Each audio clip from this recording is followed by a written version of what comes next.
আসসালামু আলাইকুম everyone, welcome back to my channel.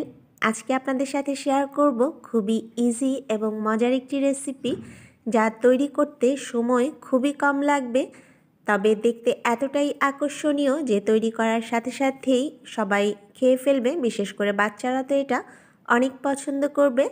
তো চলুন আর কথা না বাড়িয়ে চলে যাচ্ছি ফ্রুট জেলো পুডিংটি তৈরি করতে। এখানে কিছু ফল নিয়েছি। আমি নিয়েছি ড্রাগন ফল, কালো আঙ্গুর, আপেল, কমলা এবং আনার। তো আপনারা আপনাদের পছন্দ মতো যে কোনো ফল দিয়েই কিন্তু এই ফ্রুট জেলো পুডিংটা তৈরি করতে পারবেন।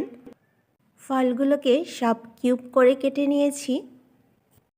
একটা প্যানে নিয়ে নিচ্ছি মেজারমেন্ট কাপের 2.5 কাপ পানি।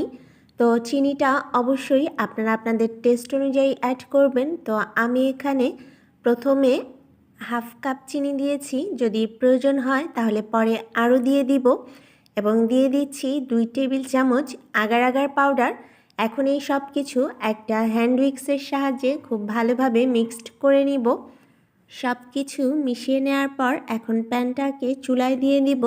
তো চুলায় দিয়ে নেড়ে চেড়ে এটাকে জাল করতে হবে ফুটে না ওঠা পর্যন্ত।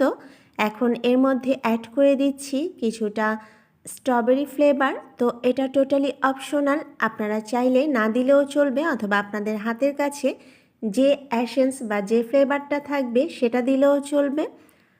তো এই মিশ্রণটা কিন্তু খুব বেশি জাল করার কোনো প্রয়োজন নেই। যখন এটা ফুটে উঠবে তখনই চুলা থেকে নামিয়ে নিলেই হবে। বেশি জাল করলে দেখা যাবে যে এটা অনেকটাই ঘন হয়ে যাবে। তো আপনারা নিশ্চয়ই স্ক্রিনে দেখে বুঝতেই পারছেন যে আমার মিশ্রণটা ফুটে উঠেছে। এখন আমি চুলাটা বন্ধ করে দিব।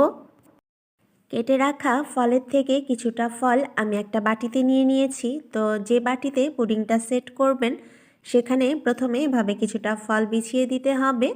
এখন আগার আগারের মিশ্রণটাকে আমি অল্প অল্প করে এর উপর ঢেলে দিচ্ছি।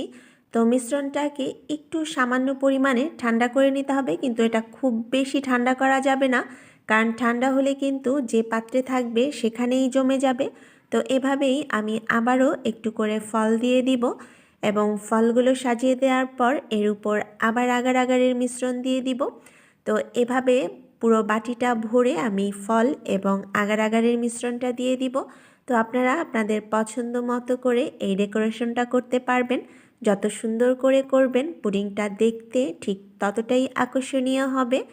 তো এখন এই পুডিংটার চারদিকে আমি 3টা টুথপিক দিয়ে দিচ্ছি।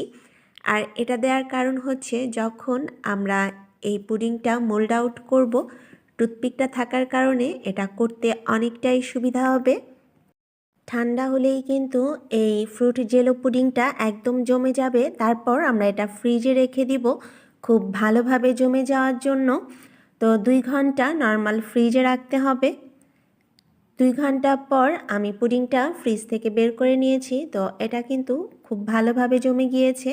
এখন আমি টুথপিকগুলোকে এর থেকে তুলে নিব এবং বাটি থেকে পুডিংটাকে মোল্ড আউট করে নিব। এই ফ্রুট জেলো পুডিংটা তৈরি করা কিন্তু অনেক ইজি এবং দেখতে খুবই আকর্ষণীয় আর খেতেও মজার। তো আশা করছি আমার আজকের এই রেসিপিটি আপনাদের সবার কাছে ভালো লেগেছে। যদি ভালো লাগে তাহলে অবশ্যই বাসায় ট্রাই করবেন, কারণ এখন বাজারে বিভিন্ন ধরনের ফল অ্যাভেলেবেল পাওয়া যাচ্ছে। যারা আমার চ্যানেলে নতুন আছেন প্লিজ আমার চ্যানেলটি সাবস্ক্রাইব করবেন। সবাই অনেক ভালো থাকবেন, সুস্থ থাকবেন। দেখা হবে আবার নতুন কোনো রেসিপি নিয়ে। আল্লাহ হাফেজ।